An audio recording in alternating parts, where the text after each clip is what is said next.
Hey everyone, welcome back to the channel. This is your host Carmina, back at you with another video. And today, the flavor of the day is gonna be an astrology video dedicated to Capricorn. Not just the sun in Capricorn, but in general, we are going to distill the essence of Capricorn wherever it may be in your chart. Maybe you have some planets in Capricorn, maybe you have, not maybe for sure, there is a house there somewhere with Capricorn's name on it. So we're gonna go through all of that. But first, let's start with the beginning. As the winter solstice arrives, Capricorn emerges with a quiet, unyielding strength. The longest night marks not just the turning of the seasons, but also the spirit of endurance that defines this sign. Capricorn is a landmark of the cold. It's the keeper of time's severe truths, and also the architect of survival in the most unforgiving landscapes. Let's remember that Capricorn is ruled by Saturn, that very serious planet, that is aimed at survival and realism. And Capricorn is the first sign, the second one being traditionally Aquarius. So Capricorn is at the core of, at the foundation of Saturn's essence. In Vedic astrology, Capricorn is symbolized by the Makara, which is a crocodile or a large aquatic creature in general. In Western astrology, traditionally, the sign of Capricorn is depicted as half goat and half aquatic creature. So this is not an ordinary beast. Capricorn moves slowly, deliberately. It's adapting to thousands of years of change. Capricorn embodies this resilience. It doesn't like to rush, and it doesn't waver. Like the crocodile, it knows that progress comes not in bursts, but in steady, calculated steps. And the connection to the solstice is very profound. Capricorn thrives in the darkness, the cold, the difficult conditions of winter, where resources are scarce and instincts in turn are sharpened. Capricorn calls forth the primal wisdom buried deep inside us all, our primary brain, our instinctive animal brain that that allows us to endure, to adapt, to move forward, to survive, no matter the obstacles. This is the sign of Capricorn that looks at the barren landscape and sees potential, not desolation and depression. The spirit of Capricorn whispers, "This is not the end. This is only the beginning. This is my foundation." The practicality of Capricorn often sets it apart, detached, aloof, cold. But if you look deeper, you will find the steadiness of its spirit. The crocodile's connection to Capricorn also speaks to transformation on a large scale. The crocodile was shaped through millennia, just as the Capricorn is shaping its legacy over a great period of time. Capricorn is a builder. It lays stone upon stone, building something enduring. This is like the farmer that plants the seeds, knowing that the harvest is many, many months away. This is the mountain climber going up the Everest that doesn't forget the end result, the summit, even as the trail seems endless. The sign of Capricorn is famous for not shying away from responsibility. It embraces responsibility. It carries it with a strength that others may envy. Capricorn understands that freedom doesn't come from escaping challenges, but from mastering challenges. The sign of Capricorn roots its desire for long-term planning from Sagittarius, but it also sets a firm foundation. It's not just a planner as in a dreamer, but it's a pragmatist, it's a realist. The quiet power of Capricorn reminds us of the value of patience, deliberate action, like intent. It's the no-nonsense practicality that ensures survival. It's not about reaching the summit of the mountain quickly. It's about weathering the storms along the way and finding strength in the journey itself.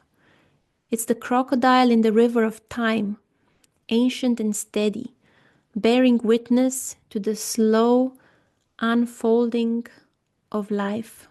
Let's have a quick look at any planet you may have in the sign of Capricorn. The sun in Capricorn expresses its vitality, its core, its energy through responsibility and service. It becomes a leader who values stability over glory, ruling with a firm but fair hand. The moon in Capricorn can feel a little constrained because the pragmatic energy of Capricorn tempers the fluidity and moving nature of the moon. So this placement can foster emotional discipline and resilience, but sometimes it can feel like a river that's being kept in check by concrete banks. Mars in Capricorn is thriving because in this sign it operates with precision, with surgical, laser-like, sharp precision. It's like a blade because Mars rules sharp things, among other things. It's a blade honed to perfection. The aggression of Mars is here controlled and focused. It's channeled into purposeful action rather than wasted energy. Every movement is strategic. Every movement has a purpose. Mercury in Capricorn. The intellect is sharpened into a problem-solving tool. Words are weighed carefully. Ideas are practical and grounded in reality. Venus in Capricorn looks for lasting connection. It values loyalty and commitment over fleeting pleasure, let's say, love and partnerships. And also the self-worth is synonymous to steadiness, rather than a fire that is consuming.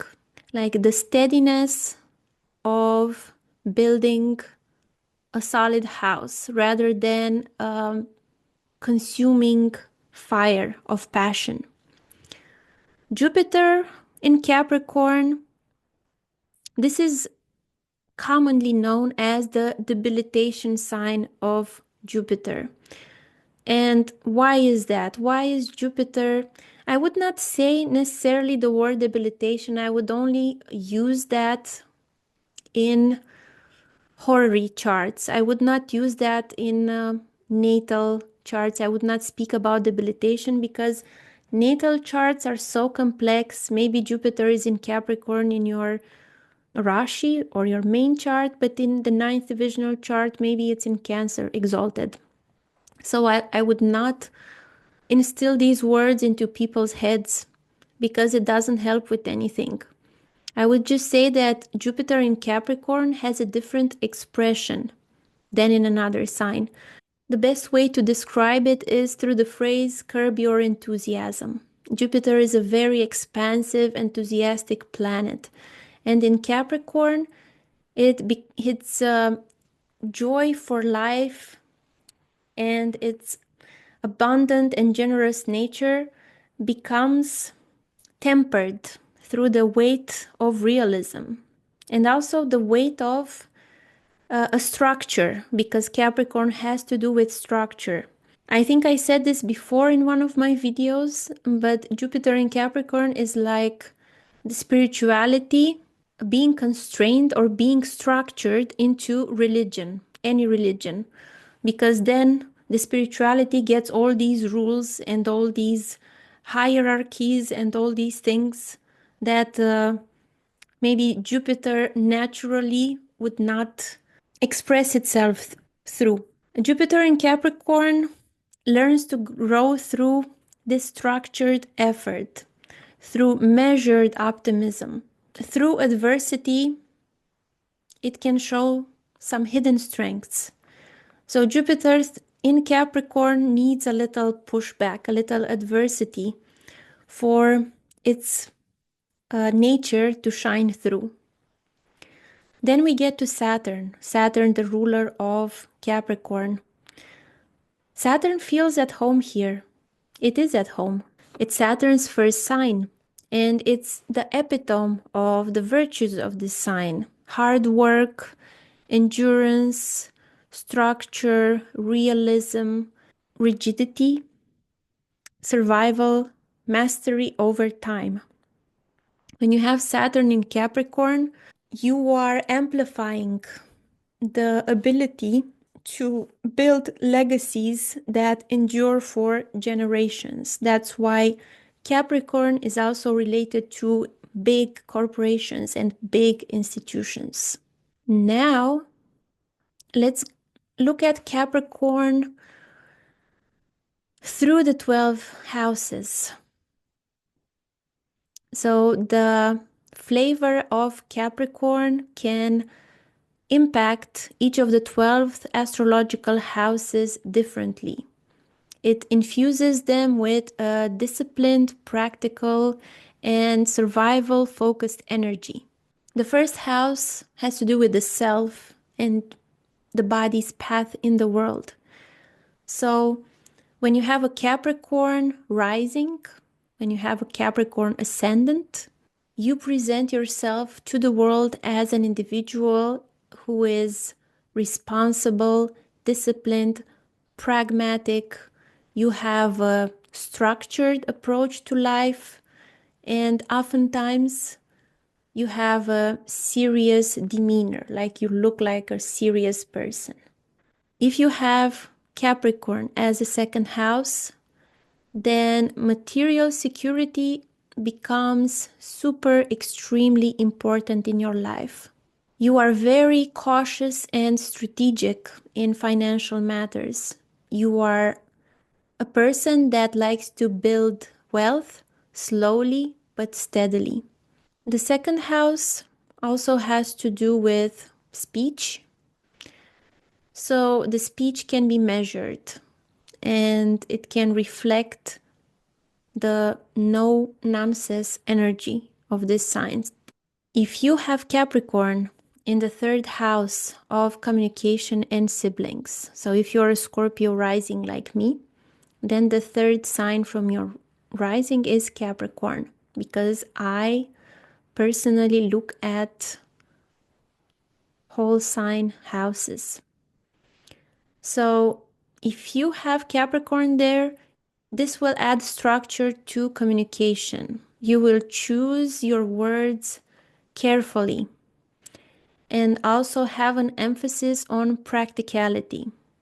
If you are interested in media or teaching or writing, these will take on a long-term focus. The third house is also connected to the relationship to your siblings, to your neighbors, to your colleagues.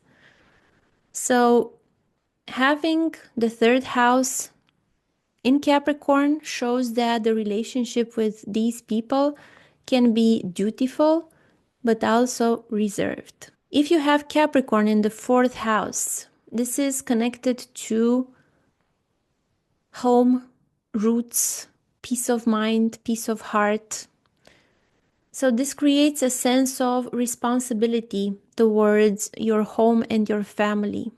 You can be really feeling the burden of family obligations, and you can be the one that's taking oftentimes a leadership role within the household, because we connect the Capricorn sign to a crocodile or a large aquatic creature that has slowly evolved over millennia.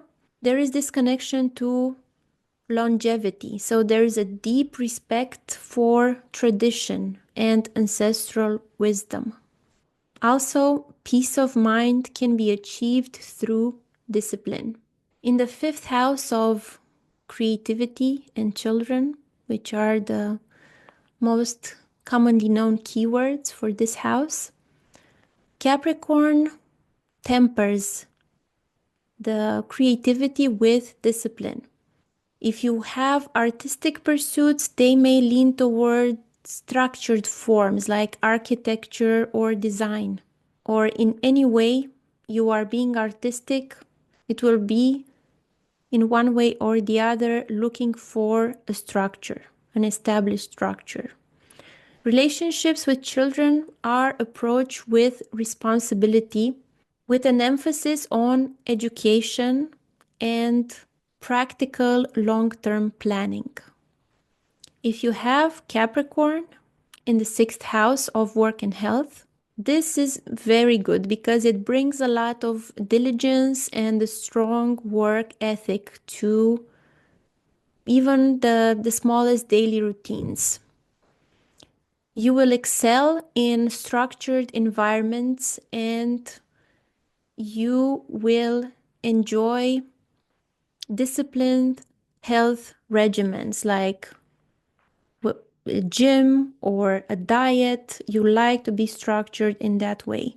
The sixth house is also how we solve problems, how we intelligently and creatively solve problems, because it's the second from the fifth and it's also the third from the third. So people who have Capricorn in the sixth meet challenges with perseverance, and this embodies the sharp survival instincts of Capricorn. If you have Capricorn in the seventh house of partnerships, then relationships are approached with practicality and commitment. Whether we're talking about romantic or business partnerships, these are based on mutual goals and a shared sense of duty and responsibility. You are trying to build long-lasting connections and commitments. If you have Capricorn in the eighth house of transformation and hidden things, secrets, this grants a steady approach to life's mysteries. You face transformations with patience. Often you grow stronger through adversity. The crocodile's ability to adapt over millennia mirrors your capacity to emerge resilient even though everything else is changing around you.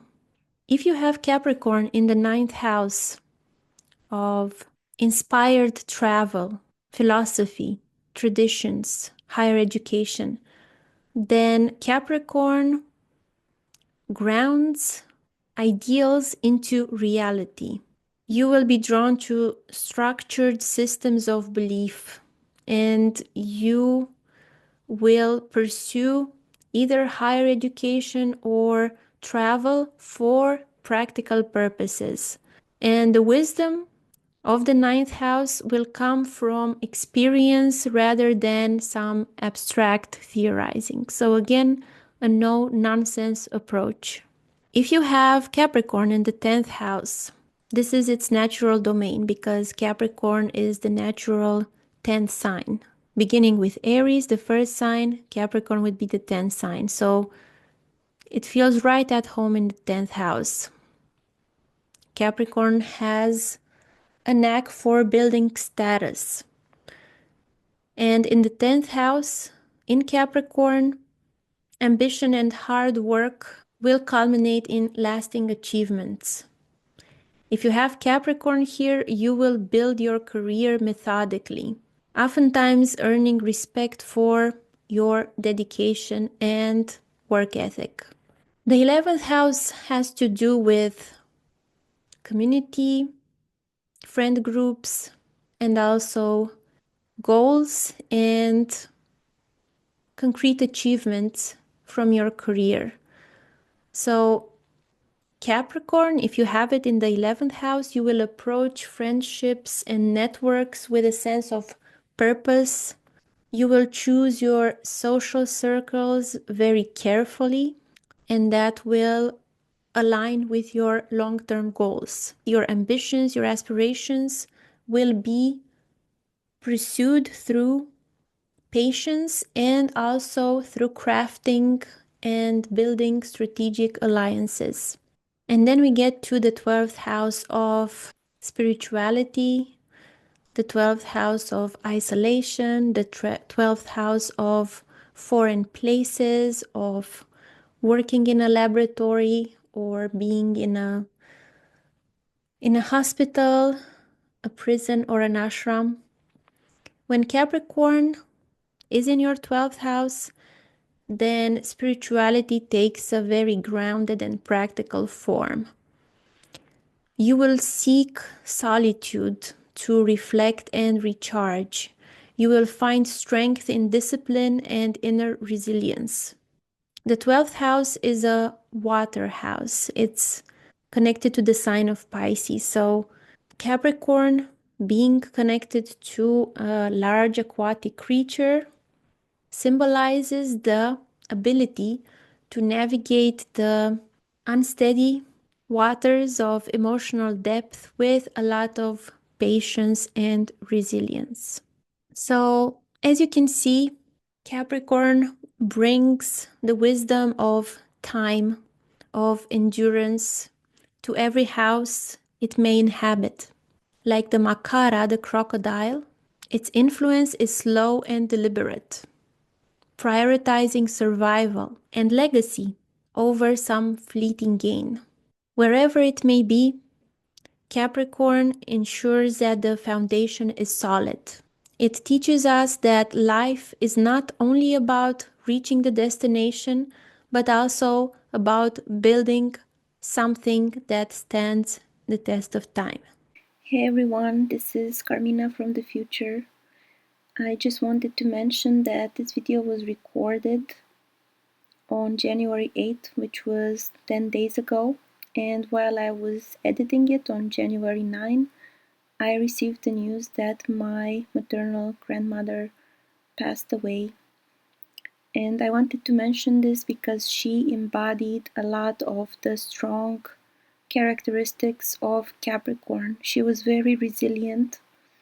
She went through World War II and the death of her husband later on while she was still young in her 30s.